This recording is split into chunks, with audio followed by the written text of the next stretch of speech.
एक दिन बद्रीनाथ अपने रूम में सोने की कोशिश कर रहा था, पर फिर भी वो अच्छे से सो नहीं पा रहा था। तो परेशान होकर बद्रीनाथ उठता है और उसने अपना मोबाइल निकाला और अपने पड़ोसी बुद्धदेव को कॉल मिलाया। रिंग जा रही थी और जैसे ही बुद्धदेव ने कॉल उठाया तो बद्रीनाथ ने फ़ोन कट कर दिया और वो अपने बिस्तर पर आराम से सो गया। तो दोस्तों, पड़ोसी बुद्धदेव को कॉल करने के बाद बद्रीनाथ को नींद कैसे आ गई, क्या आप समझ पाए हो? तो मेरा आंसर सुनने से पहले आप अपना आंसर कमेंट कीजिए।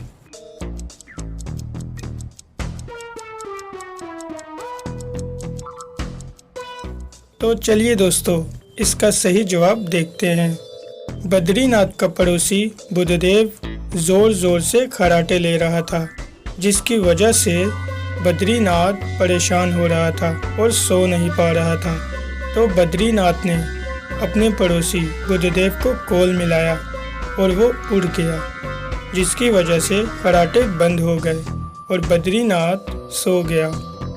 तो क्या आपका जवाब भी यही था? हमें कमेंट में बताइए।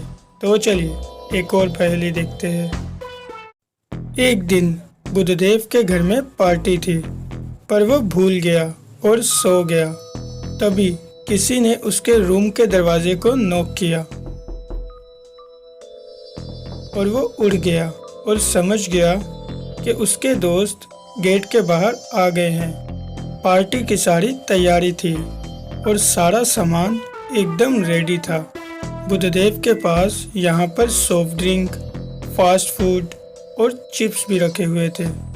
लेकिन दोस्तों, क्या आप बता सकते हैं बुद्धदेव ने सबसे पहले क्या खोला होगा? तो ज़रा सोचिए और अपना आंसर कमेंट कीजिए।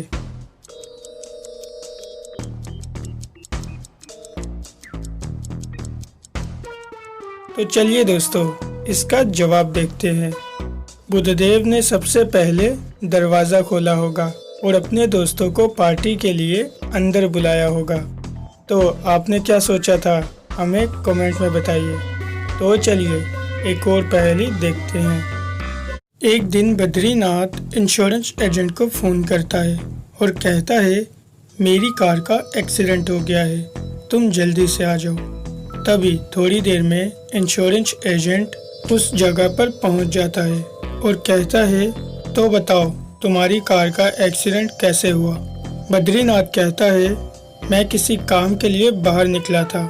गाड़ी बहुत तेज़ चला रहा था क्योंकि मुझे बहुत जल्दी थी और इतने में ही मेरी गाड़ी की ब्रेक फेल हो गई और मेरी गाड़ी का एक्सीडेंट हो गया। मैंने बहुत कोशिश की कि गाड़ी को पानी में गिरने से बचाऊं, लेकिन मैं गाड़ी को नहीं बचा सका और वो पानी में गिर गई। तो इंश्योरेंस एजेंट पूरी बात सुनता है और इस पूरी सिचुएशन को देखता है और इस पूरी सिचुएशन को देखने के बाद बद्रीनाथ से कहता है, तुम झूठ बोल रहे हो, तुम्हारी गाड़ी का एक्सीडेंट नहीं हुआ। लेकिन ऐसा क्यों? इंश्योरेंस एजेंट ने ऐसा क्यों कहा? दोस्तों, क्या आप बता सकते हैं? ज़रा इस सिचुएशन को गौर से देखिए और अपना आंसर कमेंट कीजिए।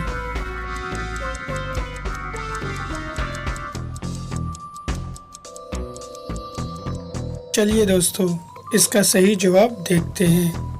इंश्योरेंस एजेंट ने ऐसा इसीलिए कहा क्योंकि अगर आप इस गाड़ी के टायर की निशान की तरफ देखें तो यहाँ पर बीच में बद्रीनाथ के पाँव के निशान भी है, जिससे साफ पता चलता है कि बद्रीनाथ ने गाड़ी को पीछे से धक्का लगाकर पानी में गिराया है।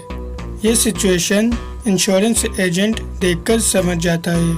तो क्या आपका जवाब भी यही था? हमें कमेंट में बताइए। तो चलिए एक और पहेली देखते हैं। एक दिन मायरा का मर्डर हो जाता है और जब पुलिस वहां पर पहुंचती है तो पुलिस देखती है मायरा की डेड बॉडी के पास एक नाइफ मिलती है।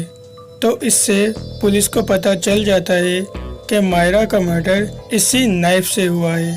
तो पुलिस इस नाइफ को इन्वेस्टिगेशन करने के लिए ले जाती है और जब पुलिस को नाइफ के ऊपर लगे फिंगरप्रिंट मिलते हैं तो पुलिस मायरा के बारे में और ज़्यादा जांच पड़ताल करती है, जिससे पता चलता है कि मायरा के कुछ दोस्त हैं जिनसे मायरा सबसे ज़्यादा क्लोज थी। तो पुलिस उन सब के फिंगरप्रिंट्स ले लेती है। अब ये पहले वाला फिंगरप्रिंट वो फिंगरप्रिंट है जो नाइफ पर लगा हुआ है और ये बाकी के सब फिंगरप्रिंट मायरा के दोस्तों के हैं। तो दोस्तों, क्या आप बता सकते हैं इन सभी फिंगरप्रिंट्स में से कौन सा वाला फिंगरप्रिंट नाइफ पर लगे हुए फिंगरप्रिंट से मैच करता है? तो ज़रा अच्छे से देखिए और अपना आंसर कमेंट कीजिए।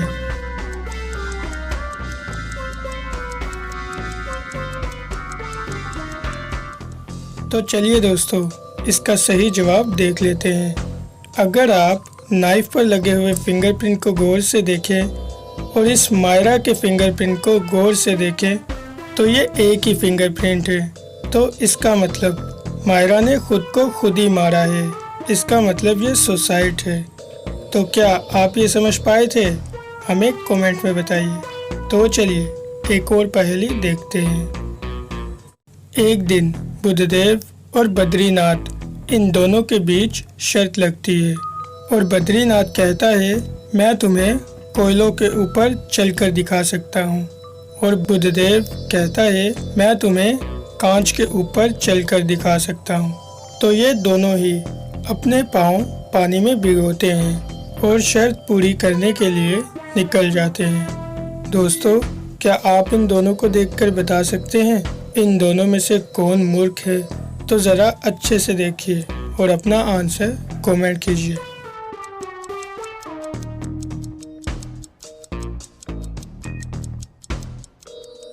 तो चलिए दोस्तों, इसका सही जवाब देख लेते हैं। वैसे तो ये दोनों ही मूर्ख है, लेकिन बुद्धदेव कुछ ज़्यादा ही मूर्ख है क्योंकि इसके पाँव से तो खून भी निकल रहा है, लेकिन इन दोनों ने अपने पाँव में पानी लगाया था, जिसके कारण बद्रीनाथ थोड़ी देर तक कोयलों पर रुक सकता है। लेकिन वैसे तो ये दोनों ही मूर्ख है क्योंकि ऐसा कभी नहीं करना चाहिए। इसमें आपका क्या कहना है? हमें कमेंट में बताइए। तो दोस्तों, अगर वीडियो अच्छी लगे तो वीडियो को लाइक कीजिए। इन्फो रीडर चैनल पर नए हो तो यार सब्सक्राइब करके बेल आइकन को भी प्रेस कर लीजिए और मैं मिलता हूँ आपके साथ एक नई वीडियो में। Thanks for watching.